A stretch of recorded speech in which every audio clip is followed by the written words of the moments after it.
Magandang araw mga kapatid, Noxky Vlog. Andito tayo ngayon sa Rusi, Dinalupihan para mag-update sa inyo ng mga motor nila dito. Meron tayong nakita na bagong kulay na naman ng Rusi Flex 125i. Ayan, nasa likod natin. Glossy black. Paka-premium pala nung kulay black, ano. So abangan po natin yan. Pero bago yan ay huwag niyong kalimutan na mag-subscribe sa aking channel. And then click mo na rin yung notification bell para updated tayo sa mga sunod kong videos. Then patuloy nyo ako i-follow sa aking Facebook page na Noxky Vlog.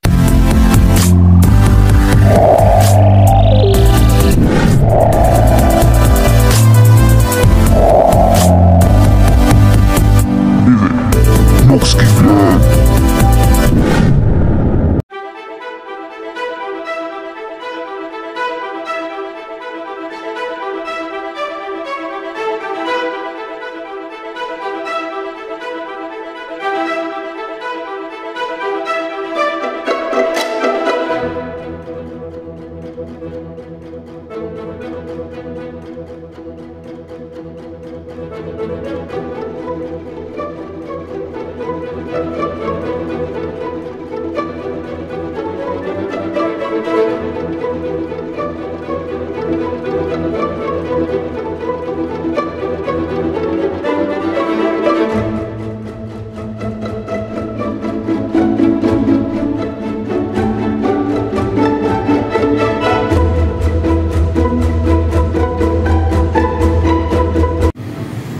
Ayan, ito yung bagong kulay na nakita natin ngayon.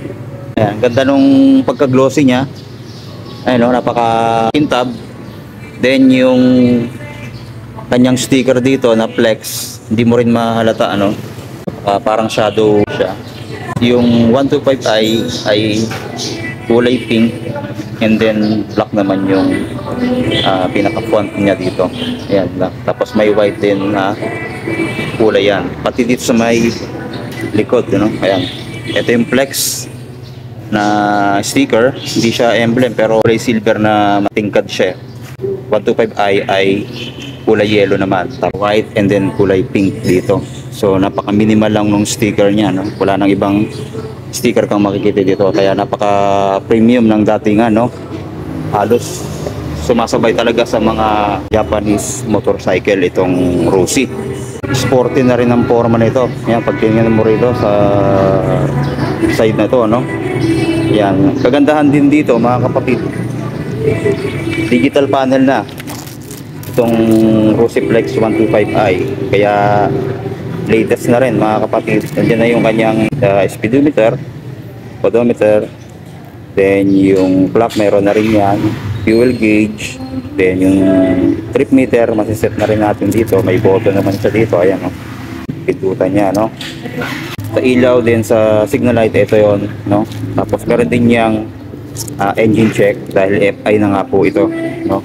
Tapos sa mga switches niya dito, ito yung kanyang high and low, C na dito, tapos turn signal light, then meron siyang hazard, ayan, no?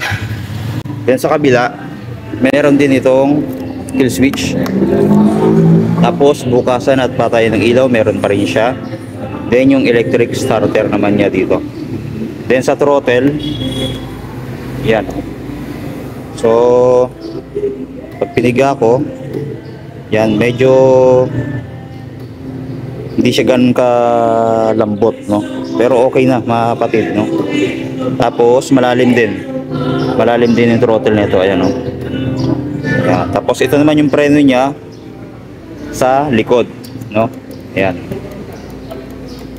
Then sa kabila, ganun din. Ito naman yung preno niya na glossy black din yung kulay, no? Then dito sa kanya ignition, makita natin naka-standard lang, pero pwede din nating mailak ito pagka sinide natin pa left. Yan, tapos sususi natin papunta dito sa may sign ng kandado, no? Ayan. Helmet hook, yan, napaka useful nito sa mga pinamili natin. Ito din siyang pocket, yan, no? Dito maliit, then sa left side medyo malaki, pwede nating malagyan ng basahan. Tapos isang magandang features dito, ayan, meron siyang USB charging port.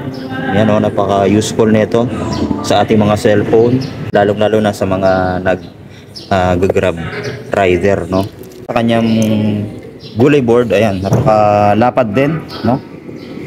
Spacious na rin. Ganda rin yung spike dito, no? Makapit sa paa. Ayan, no? Footlex naman dito sa kanyang angkas, ito. Ayan, napiflip. Then kulay silver na alloy ito, no? Napaka-sporty din ang forma nito. Cooling system ay naka-air cooled po ito. Ayan. Pero ang ganda ng ano niya, oh, ng cover niya. No? Muffler ito. No? Ang ganda rin ng forma. Sporty design na rin. Tapos mayroon siyang heat guard mula dito hanggang dito, no? Ayan, no? Tapos ang ganda ng design talaga, no? Kanyang gulong, size naman ay 90 by 90 by 14 dito sa likod. Sadly, hindi pa siya tubeless, pero madali na lang pa tubeless ito dahil bibili lang tayo ng pito na pang tubeless. Pwede na po ito kahit itong stock na tires niya, no? Then meron din ditong tire hugger para hindi masyadong matalsikan yung ating pang ilalim, ano? Ayan. So maganda to mga kapatid yung purpose nito. Tapos may mga goma pa siya dito, covered na covered yung fuel injection natin dito. Then sa tail light, ito. So same as doon sa Rosy Passion 125 na carburetor pa, no? Pareho sila ng tail light. So LED na rin po lahat, pati yung signal light. Yan, napakaganda ng design. May para letter X siya na ilaw, no? Tapos sa fender sa likod, ayan, napaka-sporty ng forma. Tapos meron ding ilaw yan dito sa may plate holder, tsaka reflector naman dito. Then ayan na yung dulo, napakaganda. Tapos yung texture nung kanyang pairings o yung fender niya, napakaganda, oh. Premium ang datingan talaga, ganda. Shock ay naka-single tayo dito na kulay black. Ito yung kanyang airbox. Then sa panggilid, meron pa rin siyang kickstarter. Very useful pa rin yung ganitong setup, ano. Tapos drum brake po yung kanyang preno sa likod. Yan. Then dito rin pala yung bukasan ng kanyang compartment, ano. Ayan, oh. Wala pa doon. Dito naman sa kanyang side stand ay standard pa rin. Waiting tayo sa mga next upgrade ng Rusiflex 125i. Sa upuan naman, ito.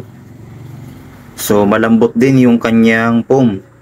Ayan, oh, hanggang dito sa may OBR. Ayan. So hindi sasakit yung pit natin dito, no? Napakalambot niya. Then dito naman sa kanyang grab bar, ito glossy black. Tapos pa M-shape din yung forma nito. Ayan, oh. Tapos sa compartment, ito. Ayan. So marami ka na rin mailalagay, no? Mga tools. Then kapote, mineral water, pwede mong lagyan yan. Tapos dito na rin yung kanyang battery. Yan, oh. Then meron din siyang helmet hook. Ayan, oh, makita natin. Then dito na tayo sa kanyang front. Ayan, makita natin na napakaganda ng design nitong Rusiflex 125 dito pa lang sa head. Napakarami niyang edges. Ayan, tapos glossy ang kanyang pagka black, no? Ayan, oh. Pagdating naman dito sa may bandang gitna ay matte black finish yung design dito ng kanyang pairings. Then sa may baba naman ay glossy black pa rin. Then sa kanyang mga ilaw ay fully LED na. At makikita natin yung kanyang design na napakaganda. Bali 4 na ilaw yung makikita natin dito na naka-split type. Then meron din siyang mga park light, makikita natin na kulay white. Hanggang dito sa may signal light, meron yan. Tapos LED na rin lahat ng mga ilaw na ito. Kabilaan po yan. Meron siyang parang design pa dito sa gilid, oh. Ang ganda talaga ng texture niya. So ayan. Tapos sa fender, glossy pa rin yan. Then very sporty ang datingan. Tapos dito sa harap, naka-disc brake po tayo dito. Ayan yung kanyang disc brake. Suspension, naka-telescopic fork na kulay silver naman. Tapos may Rusi pa yan dito. Ayun, oh, may emblem pa siya na yung Rusi. Tapos naka dual pad caliper na kulay black tayo dito. So malakas na yung kanyang braking power, mga kapatid. Then yung size naman ng gulong dito sa harap ay ito 70 by 90 by 14. So ayan, napakaganda ng kanyang mugs, no? So porsyonada din natin tong forma nito dahil nagandaan ako sa design, test FI na, and then digital panel gauge, no? 125cc. So ipa-flash ko na lang mga kapatid yung kanyang cash price and then yung installment.